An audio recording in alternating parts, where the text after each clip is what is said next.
السلام عليكم ورحمة الله.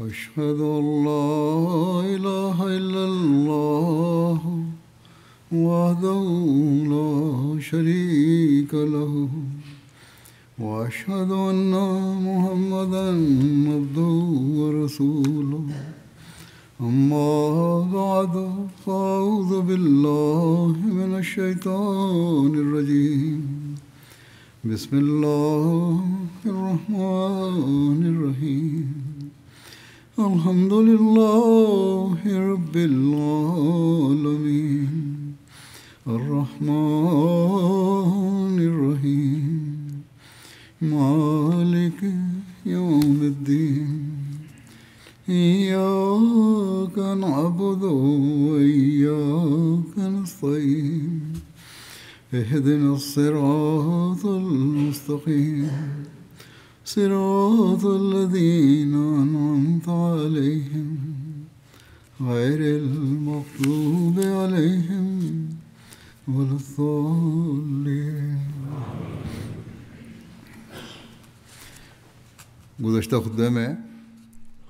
Dans le précédent sermon, il était question du partage du butin de Hunayn. Il y a davantage de détails à ce propos. Comme mentionné précédemment, le saint prophète Mohammed sallallahu alayhi wa sallam a partagé le butin et il a attribué leur part aux combattants. Cependant, il a distribué la quasi-totalité du khums du 5e aux chefs des Korachites et à d'autres chefs arabes, afin de gagner leur cœur. À certains, il a offert 100 chameaux et à d'autres 50 chameaux. Face à la profusion de dons accordés à d'autres, certains jeunes Ansar furent affectés et ils eurent l'impression que, par leur service et leur amour du saint prophète Mohammed paix soit sur lui, ils étaient plus méritants que d'autres. Et ils commencèrent à dire que Dieu pardonne au messager d'Allah sallallahu alayhi wa sallam. Il donne aux Korachites et il nous délaisse alors que nos épées dégoulinent du sang de l'ennemi. Ils ont déclaré que Dieu pardonne au messager d'Allah sallallahu alayhi wa sallam. Il donne aux Korachites et il nous délaisse alors que nos épées dégoulinent du sang de l'ennemi. Tel était le sentiment qui naissait dans leur cœur. L'un d'entre eux a même déclaré « On nous appelle quand les temps sont durs et défavorables, et le butin est offert à d'autres que nous. » Lorsque le saint prophète Mohammed paix soit sur lui a eu connaissance de ces propos, il a fait venir Sa'ad bin Obada, le chef des Ansar. Selon certains, c'est Sa'ad lui-même qui avait rapporté tous ces propos. Là-dessus, le saint prophète Mohammed paix soit sur lui a demandé à Sa'ad « Et toi, Sa'ad, qu'en penses-tu? Quelle est ton opinion à ce propos ?» Sa'ad a répondu « Ô messager d'Allah, je suis aussi un membre de mon peuple. C'est-à-dire, pareille chose peut aussi m'affecter. » Sur ce, le saint prophète paix soit sur lui a ordonné à Sa'ad de rassembler tous les Ansar. Ils se sont tous réunis sous une tente. Certains muhajirines étaient également présents. Et le saint prophète Mohammed paix soit sur lui a déclaré qu'il n'a convoqué que les Ansar et il a envoyé les muhajiroun.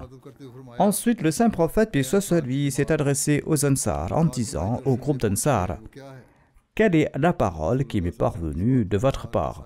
Sur ce, les gens d'opinion parmi les Ansar ont répondu au messager d'Allah « Aucun de nos sages n'a dit une telle chose. » Cependant, certains jeunes gens impulsifs ont déclaré qu'Allah pardonne au prophète sallallahu alayhi wa sallam.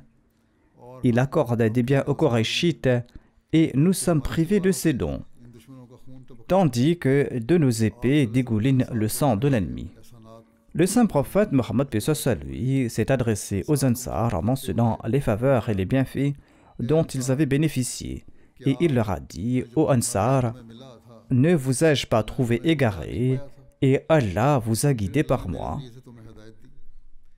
Et vous étiez un peuple dispersé et divisé, ennemis les uns des autres, et Allah a créé de l'affection et de l'amour entre vous par mon entremise. Et vous étiez pauvres et nécessiteux, et Allah vous a enrichi par moi. Chaque fois que le saint prophète Mohammed sallallahu alayhi wa sallam disait quelque chose, les Ansar répondaient: tout cela est une faveur de la part d'Allah et de son messager. Quand le saint prophète Mohammed sallallahu alayhi wa sallam entendait cette réponse des Ansar, il disait: pourquoi ne me répondez-vous pas? Il demandait au messager d'Allah: que devrions-nous répondre? Il répondait: si vous vouliez, vous pourriez me répondre ceci et vous diriez cela est la vérité, et ces paroles seraient confirmées. Vous pourriez dire au messager d'Allah: vous êtes venu à nous alors que vous étiez démenti et vous étiez traité de menteur. Mais nous vous avons confirmé. Et vous étiez sans soutien et les gens vous ignoraient, mais nous vous avons aidé. Ils vous ont chassé de votre ville, mais nous vous avons donné refuge. Et vous aviez une famille nombreuse à charge, et nous avons partagé votre peine. En entendant ces paroles du messager d'Allah, sallallahu alayhi wa sallam, aucun Ansar ne parla, tous baissaient la tête et écoutaient ces paroles et étaient remplis de honte. Le saint prophète Mohammed sallallahu alayhi wa sallam expliqua également aux Ansar pourquoi il avait agi de la sorte envers les Quraysh. Il a dit: vous avez embrassé l'islam bien avant, et l'islam et la foi sont profondément ancrés dans vos cœurs. Mais la plupart des Qurayshites sont devenus musulmans récemment, lors de la conquête de la Mecque, et beaucoup n'étaient même pas encore attachés à l'islam. Et ces nouveaux convertis méritent davantage l'affection, la générosité et la bienveillance que les anciens croyants, afin que l'islam puisse s'implanter dans leur cœur. De plus, les Qurayshites méritaient cette récompense, car ils avaient perdu beaucoup lors de nombreuses batailles. Mon but était donc de les réconforter et afin qu'ils entrent pleinement dans le cercle de l'islam et de la foi.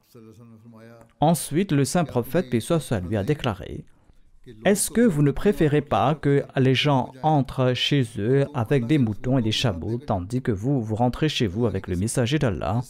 Par Allah, le bonheur que vous emportez est bien meilleur que ce qu'ils emportent. Ensuite, le saint prophète, paix soit sur lui, a déclaré: si les gens empruntaient une vallée ou un défilé, et que les Ansar empruntaient une autre vallée et un défilé, eh bien je vais préférer suivre les Ansar. C'est-à-dire que je serai avec les Ansar. Il ajoute: les gens sont mon vêtement extérieur, tandis que les Ansar sont mon vêtement intérieur, c'est-à-dire le vêtement qui est en contact avec le corps.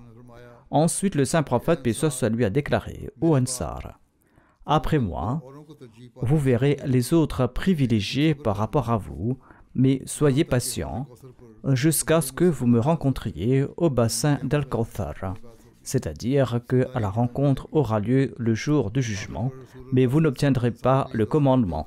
Finalement, le saint prophète, paix soit sur lui, a prié pour les Ansar en disant: ô Allah, aie pitié des Ansar, aie pitié de la progéniture des Ansar et aie pitié des générations futures des Ansar.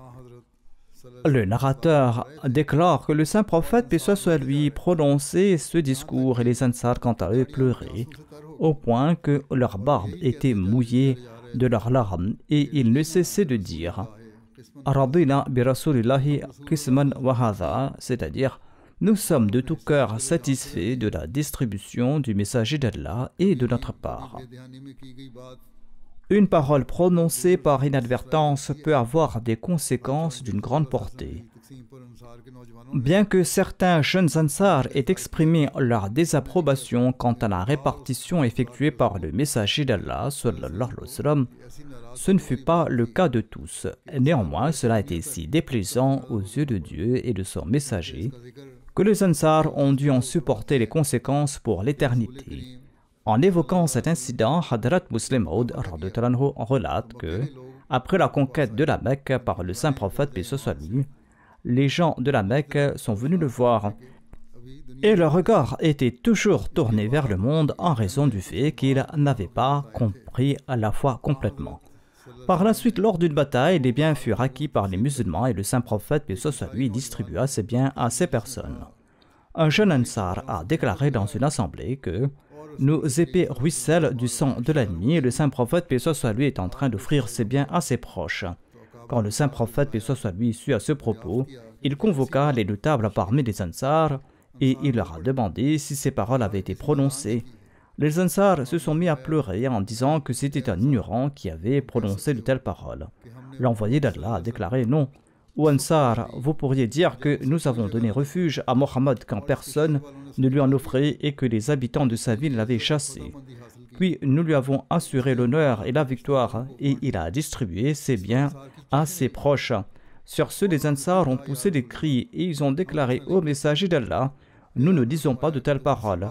L'envoyé d'Allah, paix soit lui, a déclaré: vous pourriez aussi dire cela d'une autre manière, à savoir que celui que Dieu a envoyé pour guider le monde entier était de la Mecque, mais Dieu l'a emmené à Médine. Ensuite, Dieu, par sa force et sa puissance, a conquis la Mecque pour lui.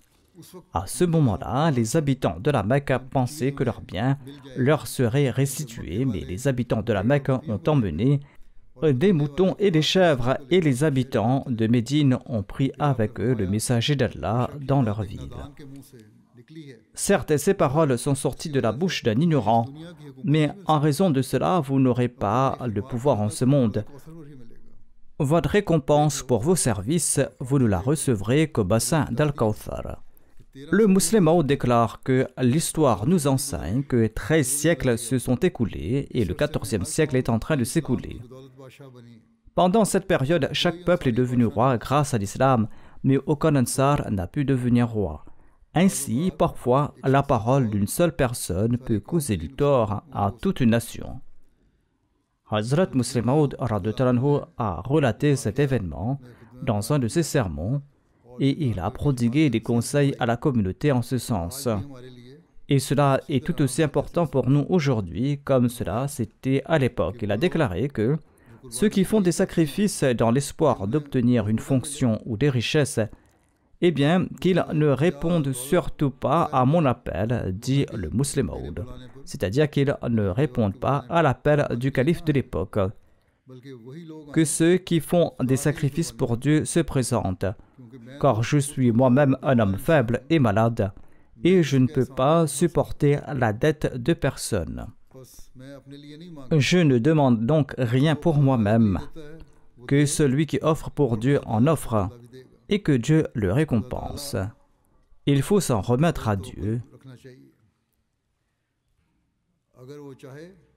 S'il le souhaite, il peut donner en ce monde, et s'il le souhaite, il peut en donner dans l'au-delà.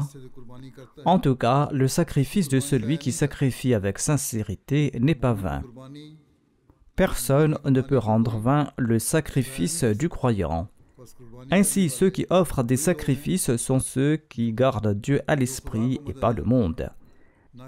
Il faut donc toujours garder à l'esprit le plaisir de Dieu pour le sacrifice et les responsabilités. C'est là que l'on méritera de véritables récompenses de la part de Dieu.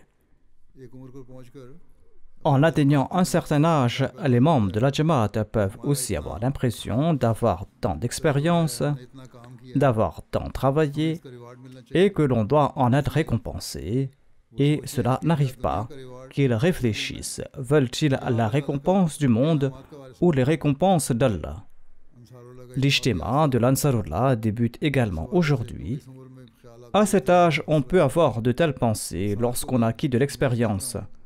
Je dis également aux Ansar que si quelqu'un nourrit quelques pensées dans son cœur concernant son expérience et son service, eh bien qu'il rejette pareilles pensées et qu'il s'efforce d'obtenir le plaisir d'Allah.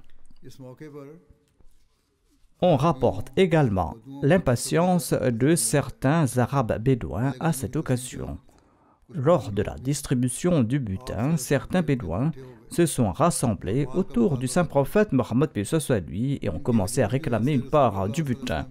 En raison de leur affluence, la sainte cape du saint prophète Mohammed paix soit lui s'est accrochée à un buisson épineux et il y avait des bousculades. Il a déclaré « Rendez-moi mon manteau ». Ensuite, pointant du doigt ces arbres épineux, il a déclaré que si j'avais autant de chameaux que ces épines, je vous les distribuerai tous. Et vous ne me trouveriez ni avare, ni menteur, ni lâche. Le saint prophète, paix soit lui, n'a pas réprimandé ces bédouins pour leur impolitesse et il ne s'est pas mis en colère. Mais il a souri et il les a éduqués de la meilleure des manières et il les a également récompensés avec des biens.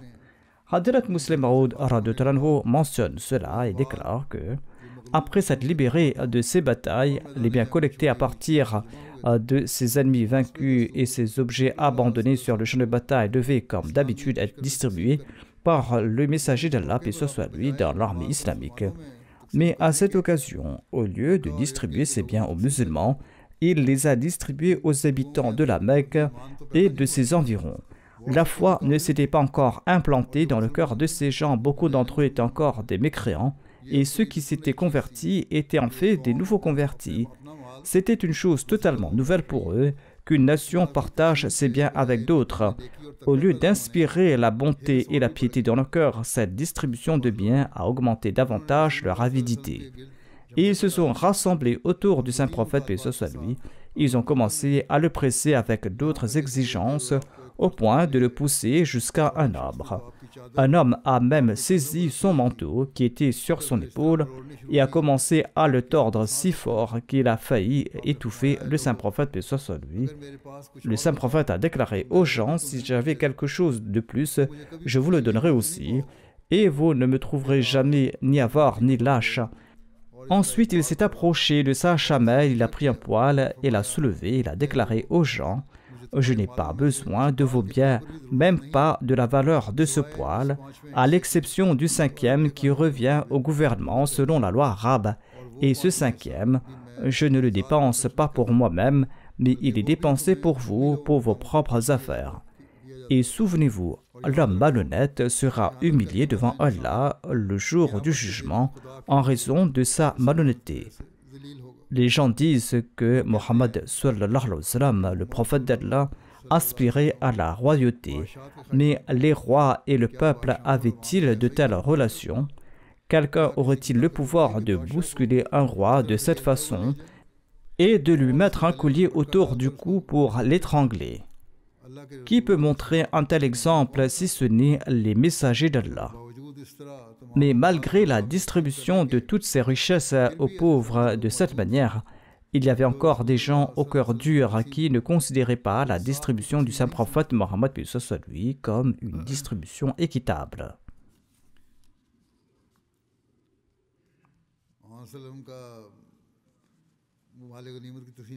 La pratique générale du saint prophète Mohammed paix soit lui concernant la distribution du butin de guerre était de mettre de côté un 5e qu'il distribuait ou dépensait à sa discrétion. Le reste du butin était distribué parmi les participants, avec des parts différentes pour les fantassins et les cavaliers.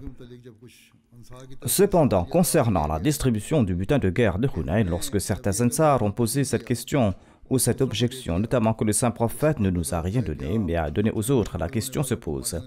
N'avait-il rien donné du butin de guerre à ceux qui ont participé à la bataille? Ont-ils reçu uniquement leur part et les autres biens ont-ils été distribués à d'autres? Quoi qu'il en soit, notre équipe de recherche pense, d'après les premiers et les plus fiables ouvrages sur la vie du saint prophète Mohammed paix soit lui que nous avons consulté, qu'aucune réponse claire n'est donnée à cette question. Cependant, l'étude des ouvrages d'histoire et de biographie du saint prophète Mohammed paix soit lui relève que le saint prophète Mohammed paix soit lui a donné à tous les participants leur part proportionnelle, soit 4 chameaux ou 40 chèvres par personne et une part aux cavaliers. Et il est également suggéré que le saint prophète paix soit lui a donné des biens du Khums pour gagner le cœur des gens. Mais il est aussi possible que le saint prophète Mohammed lui n'ait rien donné à personne de ses butins, c'est-à-dire que contrairement à la coutume habituelle, ces biens n'ont pas été distribués aux participants à la guerre et que tous les biens ont été distribués à d'autres personnes afin de gagner leur cœur. Ceci est également corroboré par divers ouvrages d'histoire et de biographie. Un extrait de Hadrat Muslim Maud donne également la même impression. Comme je l'ai mentionné, il déclare qu'après ces batailles, les biens qui avaient été collectés à partir des pénalités et des ennemis vaincus et des objets abandonnés sur le champ de bataille devaient être distribués selon la coutume par le saint prophète, paix soit lui, à l'armée islamique. Mais à cette occasion, au lieu de distribuer ces biens aux musulmans, il les a distribués aux habitants de la Mecque et de ses environs.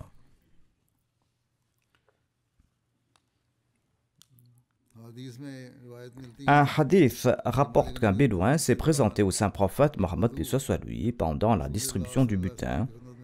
Il a déclaré: « Ô Mohammed, tenez la promesse que vous m'avez faite. » Le saint prophète Mohammed lui a répondu: « Réjouis-toi. » Le bédouin a déclaré alors: « Vous m'avez dit beaucoup de fois de me réjouir.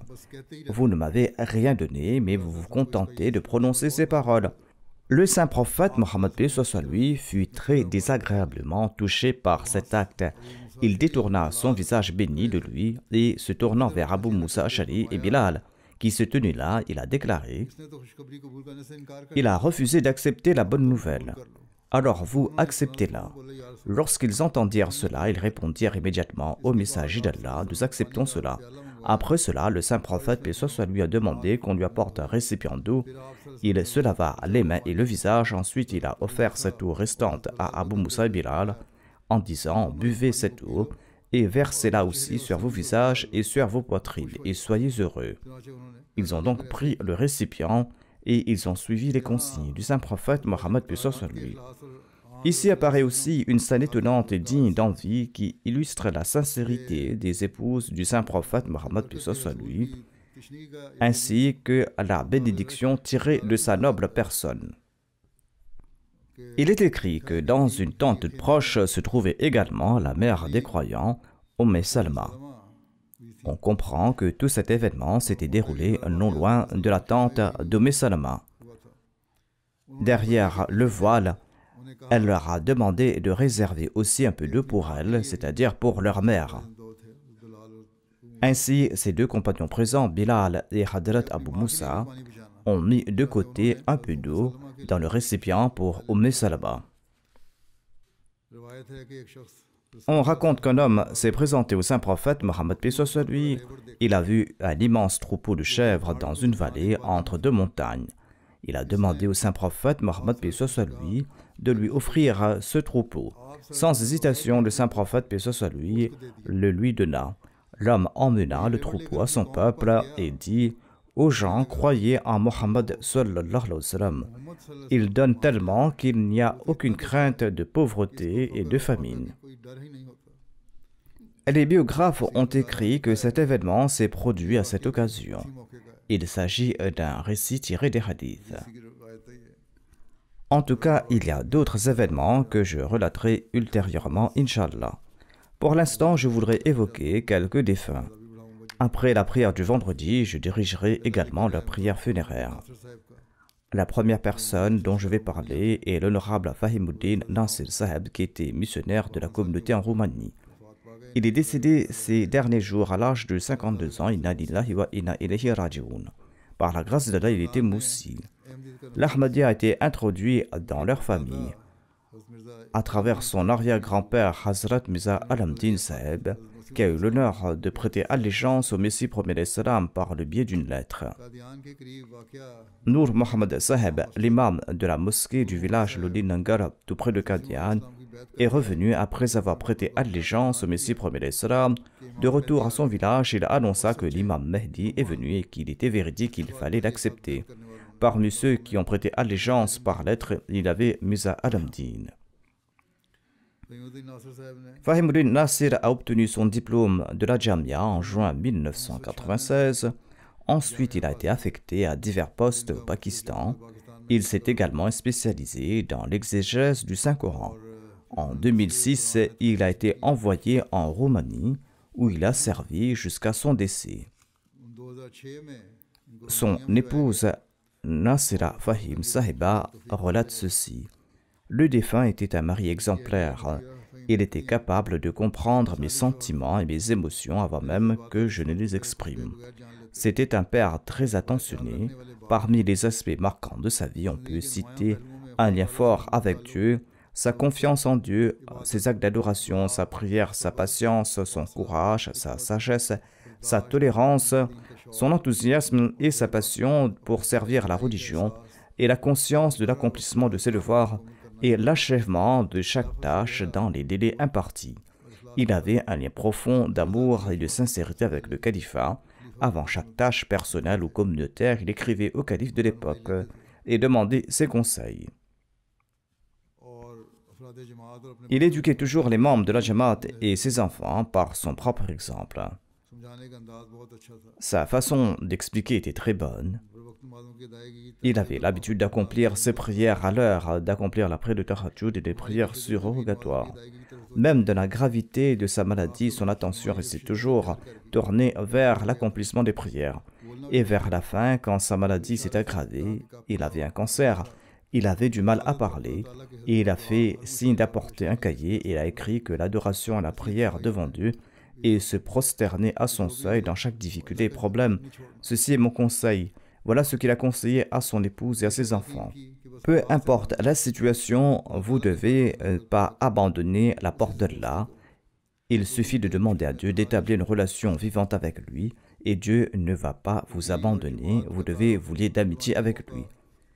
Il ne laissait jamais passer une occasion de prêcher le message de la Jamaat et de présenter la Jamaat. Il avait toujours avec lui de la documentation et des prospectus de la Jamaat. Lorsqu'il se rendait à l'hôpital, il prêchait également le message de l'islam et de l'Ahmadiyya aux médecins. Et il était très reconnaissant d'avoir pu prêcher aux médecins. Il avait constamment un sourire au visage, il était très sociable. Et en raison de sa nature, tout le monde l'appréciait. En apprenant son décès, ses voisins roumains vivant tout près de la mission exprimaient leurs sentiments en pleurant et ont manifesté un grand chagrin. Malgré sa maladie, le défunt n'a cessé de remplir ses fonctions, même 2 jours avant son décès, alors que sa santé était très faible et qu'il avait du mal à respirer et à manger. Il écrivait des lettres à la communauté et répondait à des emails urgents. Son souhait était de renforcer la communauté en Roumanie et il s'y efforçait avec une stratégie appropriée compte tenu de la situation du pays. Il disait à ses enfants que leur comportement et leur façon d'agir devaient être moyens de propager le message. Il souhaitait achever la traduction du Saint-Coran en langue roumaine et il en avait déjà traduit un peu plus d'une part et demie, mais il n'a pas pu continuer en raison d'autres tâches. De même, il traduisait les ouvrages du Messie premier al-Salam. Chaque fois qu'on le rencontrait, les Roumains de différents secteurs disaient que sa langue était très élégante et littéraire.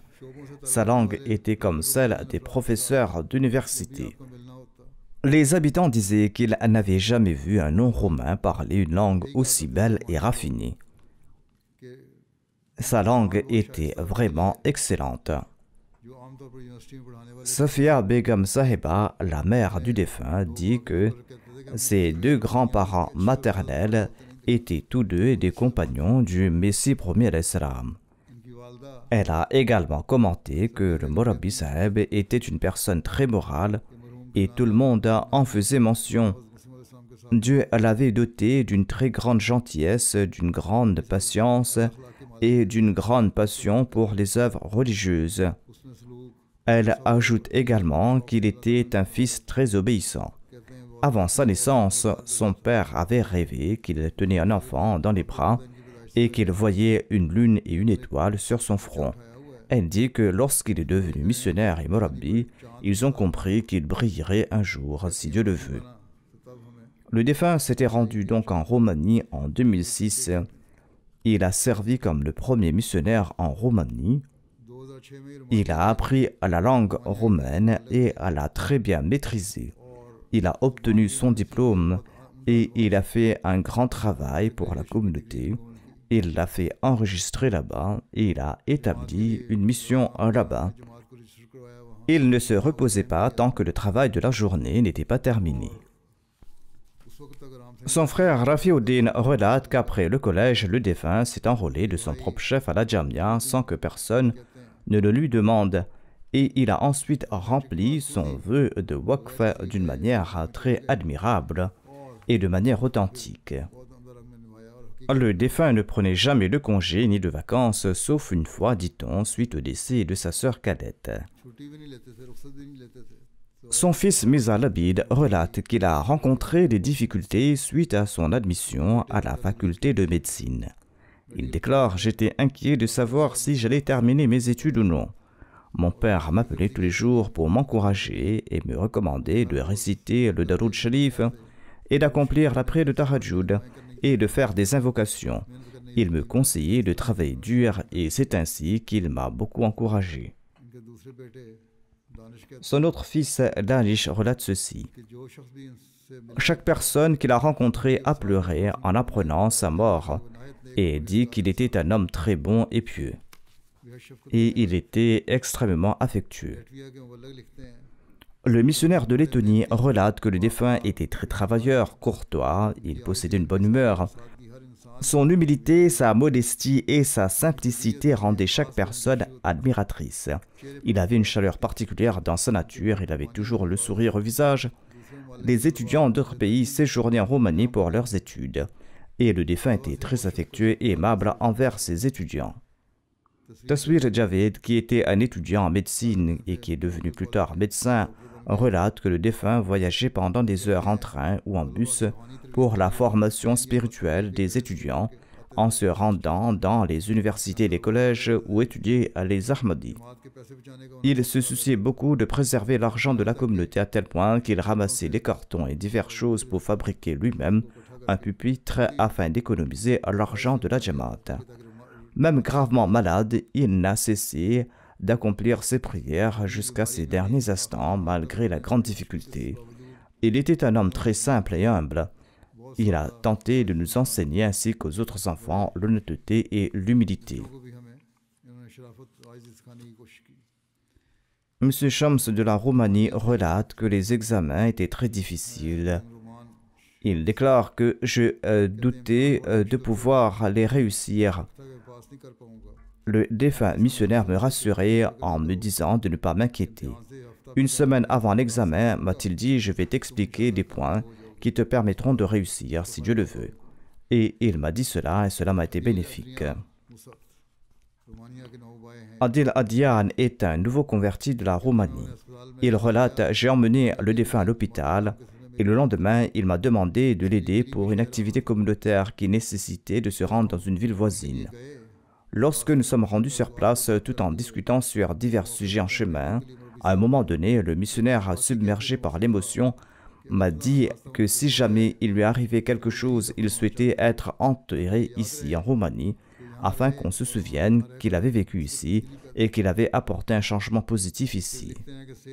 Ensuite, il écrit que malgré une santé qui se détériorait, il travaillait toujours sur son ordinateur portable et faisait tout son possible pour continuer son travail en écrivant lui-même des lettres. Il était constamment soucieux de la religion de Dieu et des autres. Il n'a jamais pensé à sa propre personne, même pas un instant, et ce jusqu'à son dernier souffle. Ensuite, ce nouveau converti a écrit que j'ai vu le missionnaire sacrifier son temps et son sommeil pour les autres. Il était toujours reconnaissant d'avoir l'opportunité de servir les autres. Je ne l'ai jamais entendu dire la moindre mauvaise chose sur qui que ce soit. Il priait en pleurant non seulement pour sa famille, mais aussi pour la Jamaat de la Roumanie et pour ses membres. Il n'a jamais pris un jour de congé et n'a jamais cherché à se reposer davantage car il disait que c'était son devoir de servir la communauté avec le meilleur de ses capacités, même si cela signifiait sacrifier son sommeil ou sa santé. Il a toujours placé son entière confiance en Allah et il exhortait et encourageait également les autres à prier abondamment et à faire confiance à son aide. Le nouveau converti écrit que pour moi, le missionnaire n'était pas uniquement missionnaire, mais il était un père. Il était pour moi un guide spirituel exceptionnel et un ami très bon et proche. Ces qualités décrites par ce nouveau converti sont celles qui sied à un missionnaire Murabi. Et c'est cet enseignement et cet exemple qui facilitent la prédication et l'éducation et produisent des résultats. Ceux qui ont sacrifié leur vie pour la religion dans un pays étranger ont à cet égard le même statut que les martyrs. Il a tenu sa promesse jusqu'à son dernier souffle, et il l'a fait d'une manière très belle. J'ai moi-même vu le défunt et il avait toujours le sourire au visage. Maulvi Obaidullah Saheb était décédé à l'île Maurice en plein service. Hadrat Muslim Maud l'avait évoqué et il avait dit à la communauté que de telles personnes sont des martyrs et que nous devrions tirer des leçons du défunt. Assurément, le défunt Fahim Nasir avait également un tel caractère. Il était un exemple, il était une leçon pour ceux qui ont dédié leur vie en particulier. Qu'Allah élève le rang du défunt et qu'Allah accorde la patience à son épouse, à ses enfants et à sa mère. Le deuxième hommage concerne l'honorable Abdul Halim Farouki Saheb. Il était le fils d'Abdul Rashid Farouki du Canada. Il est décédé ces derniers jours. Inna lillahi wa inna ilayhi raji'un. Il était moussi par la grâce d'Allah. Son décès est survenu de la manière suivante. 3 individus armés sont entrés dans sa maison. Il dormait dans sa chambre. Son épouse et ses 3 enfants étaient en bas. Son fils était aussi dans sa chambre. Les cambrioleurs ont pris les téléphones de tout le monde. Le défunt s'est réveillé en entendant le bruit. Un voleur est entré dans sa chambre. Le défunt voulait effrayer le voleur et ce dernier l'a frappé au nez à l'épaule avec un bâton et s'est enfui. Le défunt s'est dirigé vers la chambre de son fils et un voleur posté près de l'escalier lui a tiré dessus à 2 reprises. Une balle a touché le défunt tout près du cœur et a traversé son corps. Il est décédé sur le coup. Inna lillahi wa inna ilayhi raji'un. Le défunt était l'arrière-petit-fils de Hazrat Maulvi Qudratullah Saheb Sanouri et Hazrat Maulvi Mohammad Hussein Saheb, les compagnons du Messie premier salam. Il était un membre actif de la Jamaat. Le défunt était régulier dans les 5 prières quotidiennes et dans la prière de Tahajjud. Il était un prêcheur ardent. Il a eu l'occasion de servir en tant que secrétaire local de Blir dans sa Jamaat. Durant ces jours, il servait en tant que président de son halqa. Outre son épouse, il laisse dans le deuil son fils et 3 filles. Zakaria Khan Saheb, missionnaire en charge et un de ses proches. Il écrit que le défunt était une personne de nature très pieuse, un être bienfaisant. Son épouse a relaté qu'il était régulier dans ses prières de Tahajjud. Il accomplissait ses 5 prières quotidiennes avec soin et il était un fervent prédicateur. Malgré ses nombreuses occupations, il restait jour et nuit engagé dans le travail de la Jamaat. Il participait activement aux sacrifices financiers. Il avait une profonde relation de loyauté envers le califat. Son épouse Mariam Saheba écrit que le défunt était un très bon mari et qu'elle a beaucoup appris de lui dans la vie. Il aimait beaucoup prêcher et il avait une passion étonnante pour la prédication. Il pensait toujours à de nouveaux projets de prédication et s'efforçait de les concrétiser. Elle a aussi commenté sur son lien avec le califat. Il était d'une grande gentillesse envers ses voisins et les habitants de son quartier et tout le monde l'appréciait. Il était toujours de bonne humeur, il était compatissant. Il accomplissait toujours la prière en congrégation à la maison et il encourageait également ses enfants à en faire de même. Sa fille Aziza Ouzma relate que le défunt se souciait de petites choses comme des besoins les plus importants. Il était occupé toute la journée avec son travail ou les tâches communautaires, mais le soir, avant de se coucher, il venait dans notre chambre pour s'enquérir de nous et nous demandait comment s'était passée notre journée, si nous avions prié. Il nous parlait aussi de lui et il y avait cette ambiance amicale entre lui et nous. Son fils Kazim déclare: Notre père était un modèle pour nous et je vais tenter, Inch'Allah, de suivre sa voie. Nous partions prêcher chaque dimanche. Partout où il avait l'occasion, il installait des stands de tablir et il m'a aussi fait apprendre le Saint-Coran par cœur. Le défunt était le neveu de Shah al-Farouqi Saheb qui est ici. Shah al-Farouqi Saheb a aussi écrit la même chose et il a énuméré toutes les qualités du défunt. C'était un homme au cœur pur, possédant de bonnes qualités. Il a eu l'opportunité d'accomplir l'Umrah et là-bas, les gens ont dit qu'ils avaient remarqué chez lui une dévotion et une concentration dans l'adoration qui étaient dignes d'éloge. Le défunt se souciait de l'éducation de ses filles. Quand sa fille avait 15 ans, il m'a demandé s'il devait lui acheter un téléphone portable ou non. Ensuite, il a suivi mes conseils à la lettre. Il regardait tout attentivement. En sus des cotisations obligatoires, il contribuait avec un enthousiasme débordant à d'autres initiatives financières. Il envoyait aussi de grosses sommes d'argent au Pakistan pour aider les pauvres. Sa mère raconte que son fils était passionnément amoureux du califat, de la Jamaat Ahmadiyya. Il accordait de l'importance à la vérité en toutes choses. Il traitait tout le monde avec amour, jeunes et vieux. Il aimait beaucoup prêcher. Tous les dimanches, il sortait pour la prédication. Il était assidu aux prières de Tahajjud et il aidait les autres.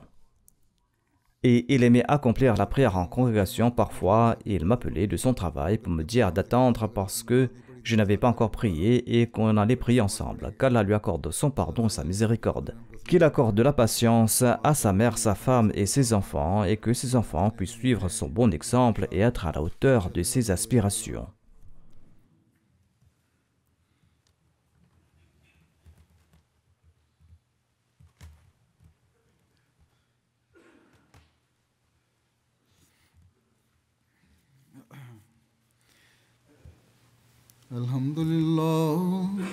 الحمد لله نحمده ونستعينه ونستغفره ونؤمن به ونتوكل عليه ونعوذ بالله من شرور أنفسنا ومن سيئات أعمالنا من يهده الله فلا مضل له ومن يضلل فلا هادي له ونشهد أن لا إله إلا الله ونشهد أن محمدا عبده ورسوله عباد الله رحمكم الله إن الله يأمر بالعدل والإحسان وإيتاء ذي القربى وينهى عن الفحشاء والمنكر والبغي